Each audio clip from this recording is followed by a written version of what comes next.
What's up, poker players? Welcome back to the show that helps you level up your skills. I'm Mike Brady, and as usual, I'm joined by the pride of Scotland, poker pro Gary Blackwood.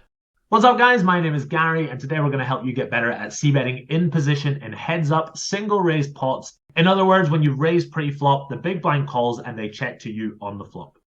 A quick note for some of the more experienced listeners, we plan to build up to more advanced topics in future episodes, but it's critical we get these fundamental topics covered first. Anyway, we're about to reveal how you should approach c-betting as the in-position player on 5 different types of flops. We'll start with the flops on which you should c-bet most often and work our way down to the flops that warrant a low c-bet frequency. Along the way, we'll talk about what c-bet size to use, as well as how your position and your opponent's tendencies should impact your c-bet strategy. For all of these examples, imagine that you raised preflop and only the player in the big blind called, 100 big blind stacks effective. Let's start with flops on which you should c-bet every single time or close to it. Gary, what are a few of those flops and what are their defining traits? So the first type of board that we're going to talk about here are paired boards, mainly the high paired boards. If we're talking about boards that we should be c-betting always or virtually always, these are the types of boards that we should be doing that with. So boards like ace, ace, 3, king, king, queen, jack, jack, 8, 10, 10, deuce, they're just so unbelievably good for the pre-flop raiser. You want to be betting them virtually always, whether you're button, cutoff, MP, or under the gun. You can keep your strategy nice and simple and bet these boards very often for a small size. Some players use 25%, I use 33%. It's just down to personal preference here, but small and always is always right.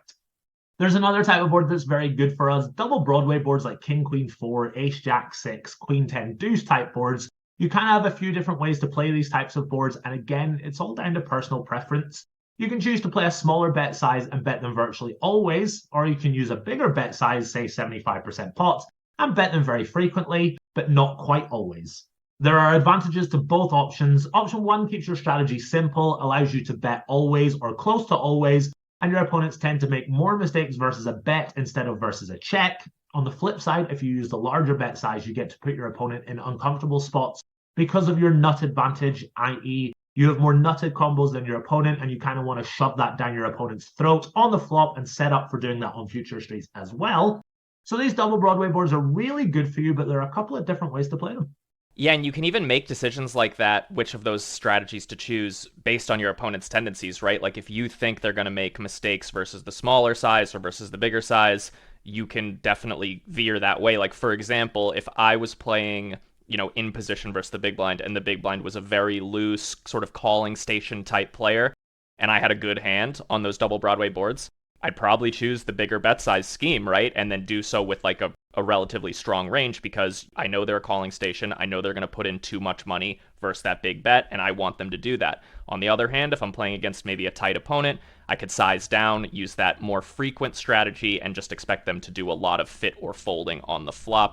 But at equilibrium, both strategies are very valid. You're absolutely right. And I think you can apply what you just said really well in live poker, where you've got much better reads on your opponent. You know this guy's super loose, super passive, XYZ. So I think what you just said is absolutely right, specifically when it comes to live poker.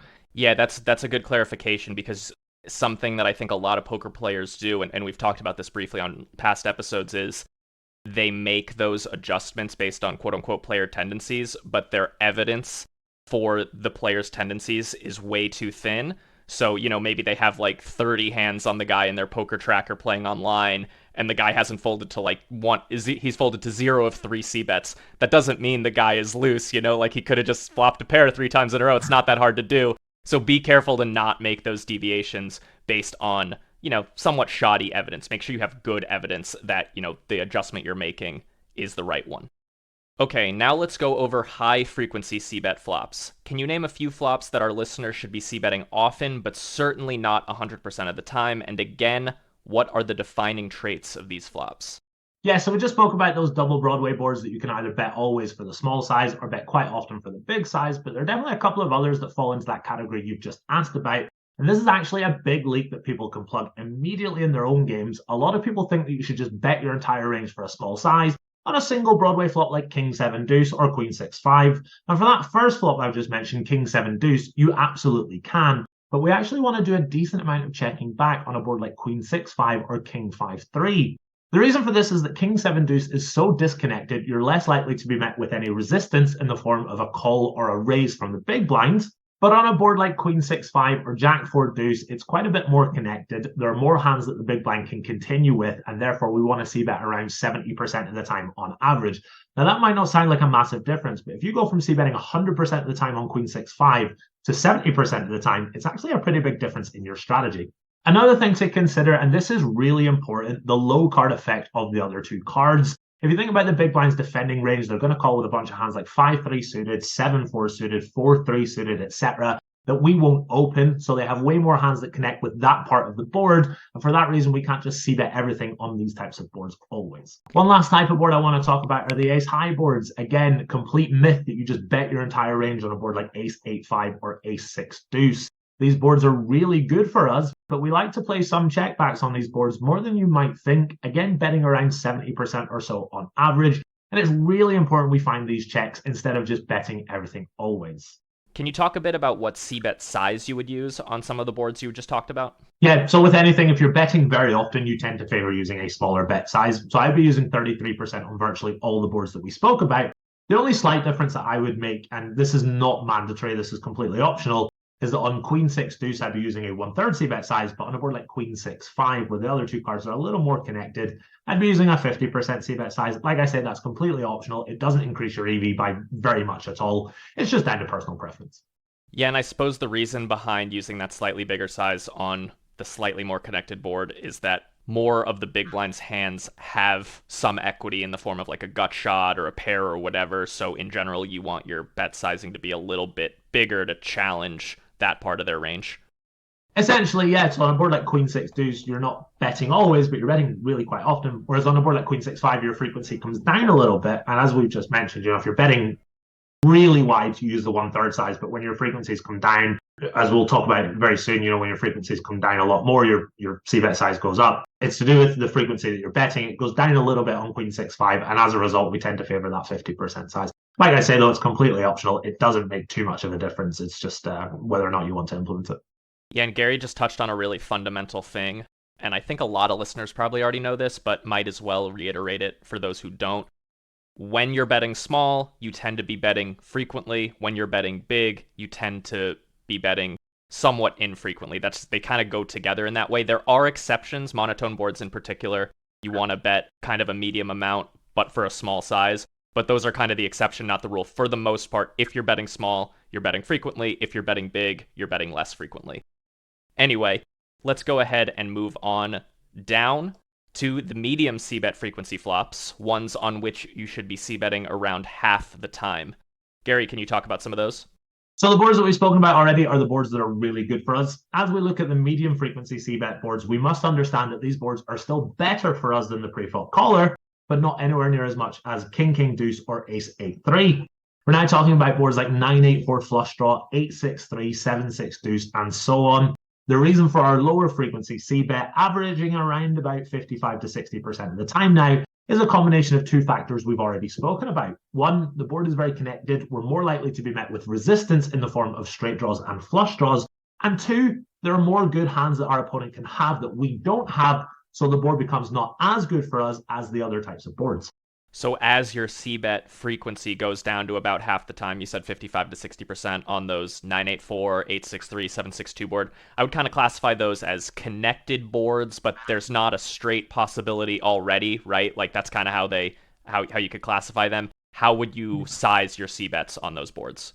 So we now no longer use a smaller bet size on these types of boards. Instead, we use either 50% or bigger, say 75%. For example, when c-betting on the button on the boards we've just talked about, you want to use a 75% bet size, but when c-betting in MP or under the gun, for example, you actually prefer using a 50% bet size. It's really important that we aren't using a 33% bet size on 7-5 deuce flush draw button versus big blind, for example. We clearly want to be using bigger bet sizes and be betting less often. Again, this is a leap that a lot of people can plug immediately. A lot of us watching this might be using the 1/3 c-bet size on these middling, lowish connected boards, but the solver very clearly prefers using a 50 or a 75% bet size. A quick side note here, and this is really important. If you run any flop through a solver and give it a 33% bet size, and then you run the same board with only a 75% bet size, the solver will almost always bet way more often with the smaller bet size and way less often with the bigger bet size. So it is so important that if we are now starting to pick some spots where we want to use a larger bet size, we can't just bet everything always. We've got to reel in our frequency a little bit to reflect that we're using the bigger bet size now. So we can't just bet 75% all the time. If we want to start using that larger bet size, our frequency must come down. Good stuff. Now let's get into those flops that are just not good for us as the pre-flop raiser. What are some flops on which you should rarely c-bet, and why do they find themselves in this group? So hopefully now we're seeing a trend. If King Queen Deuce is really good for us and 8-5-3 is kind of average for us, then the boards that are really not good for us should be quite obvious. The really low connected flops that our opponent contains some very strong hands on that we don't as a pre-flop aggressor. And we're going to break it down even further here because it's really important that we understand this. So let's use a board like 7-5-3, for example, and we'll use some very obvious hands that we want to talk about. 6-4 suited, we're going to open 6-4 suited on the button, but we're not going to open it under the gun. A hand like 7-5 suited or 9-6 suited, again, these hands are opens on the button, but never from any other position. And if we want to get really extreme, we can say a hand like 7-6 suited or pocket threes are pure opens on the button, but low frequency opens from under the gun. What I'm saying here is that 7-5-3 isn't a great board for us on the button as the pre-flop aggressor, and we shouldn't be c-betting it that much at all, but we must understand that the tighter our range from earlier positions, the worse this board gets for us, to the point that when we're MP or under the gun, we virtually never bet a board like this. And the way our range is constructed compared to the way the big blind's range is constructed is the reason, and once we understand that reason, things should hopefully start to make more sense. Yeah, so in other words, you get that 7-5-3 flop. The big blind is often going to have two pair, straight, set, etc. They're going to have a bunch of those hands because they had a big blind invested and they called your small raise preflop, right? So they can have all those hands that just smash the flop. But if you raised under the gun, flop comes 7-5-3, you can't have 6-4 suited. Most people don't raise that hand from under the gun, right? You probably can't even have pocket threes every time. Maybe you're one of the people who plays those hands every time from under the gun, but maybe you're not. 7-5 suited, 5-3 suited, 7-3 suited. You're probably not playing those hands under the gun, right? But the big blind is calling your under the gun raise with them. So they have a very, very big advantage when it comes to the top end of the range. And as a result, you have to really tone down your betting frequency, because if you bet too often, they're going to be able to kind of stick it in your face with a lot of raising and make your life really, really difficult. Even if you have something like an overpair, it's going to be pretty difficult for you to play turns and rivers. Yeah, and just to give you guys some more examples, a board like 5-4-3 under the gun versus big blind, our default betting frequency here should actually be 0%. A board like 6-4-3 cutoff versus big blind is a board we only bet around 20% of the time. I just wanted to clarify so that you guys know exactly what we mean by rarely c-bets. It's really important we understand that it's because betting frequently on these boards is a huge, albeit pretty common leak. Yeah, and on those boards, the ones that you should be c-betting at least some of the time, I think you said the 6-4-3 cutoff versus big blind, you're c-betting around 20% of the time. This bet size you should be using is around half pot on those boards, right?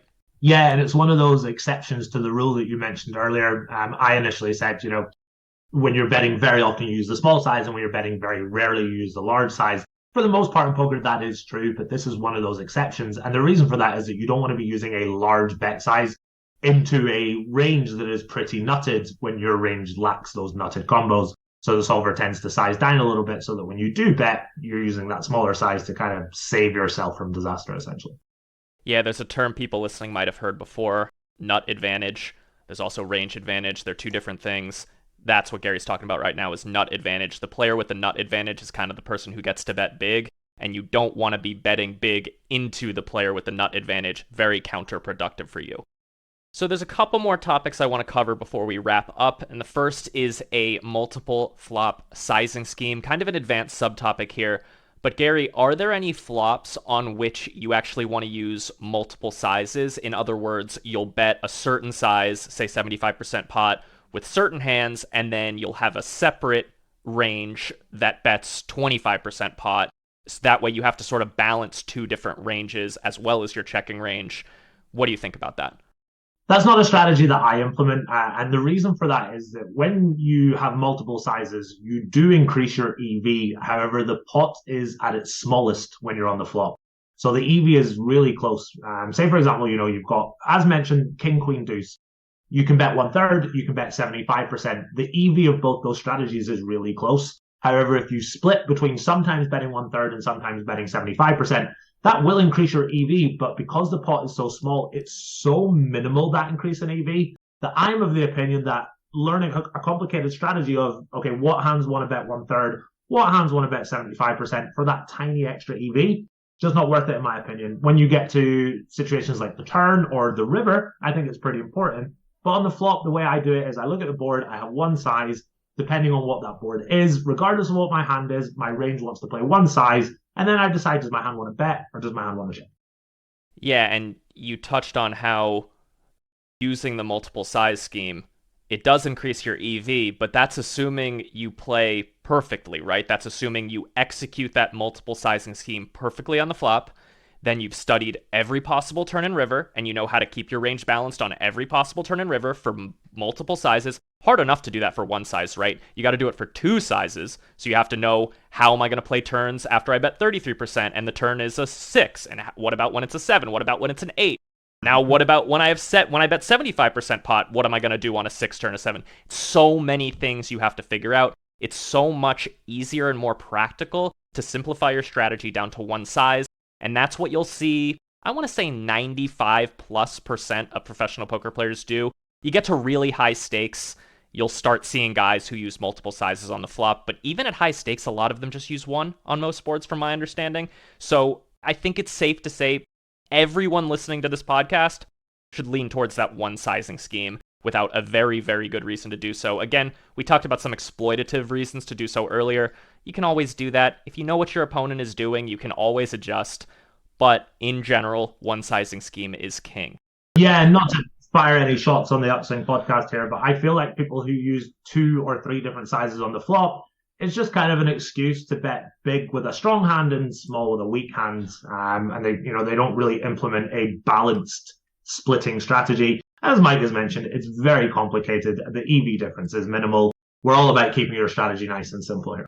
So like I did in the last episode, I want to quickly wrap this up with a note about tournaments. So pretty much all of the general concepts that we've talked about throughout this episode apply in tournaments as well. However, the specific examples, when Gary's saying very specific percentages, very specific bet sizes, that stuff does not, because the preflop ranges are different in tournaments. Since there's an ante in the pot, the big blind's going to be a little wider, you're going to be a little wider. That kind of changes everything a little bit. So in general, the boards we talked about that are high-frequency c-bet boards, they're high-frequency c-bet boards in tournaments as well. Low-frequency c-bet boards, they're low-frequency c-bet boards in tournaments as well. But just keep in mind, when we said very specific frequencies, those were for 100 big blind cash games. Tournaments will be a little bit different. We've given you a solid overview of how to approach c-betting throughout this episode, but if you really want to print money with your c-bet strategy, you've got to join the Upswing Lab and check out the many lessons that cover this topic extensively, made by very talented poker pros. Gary has a lesson in the lab called You've Check-Raised the Flop, Now What? And the first few videos in that lesson get into the nitty-gritty of c-betting frequencies on a huge variety of flops. Yeah, and with those videos, you get some downloadable spreadsheets to study mass data analysis, noting optimal trends on different types of boards. And then we really break down how to decide which specific hands want to c-bet and which specific hands want to check back. There's loads of other valuable lessons and resources in the lab as well, plus you get access to our members-only community where you can ask questions, get answers, and improve your skills with the lab coaches and fellow members. As a listener of this podcast, you can get $50 off when you sign up for the lab with the coupon code LEVELUP. That's one word. Head over to upswingpoker.com and click the green button between Doug Polk and Ryan Fee to learn more about the lab and sign up. Thanks for listening. See you next time.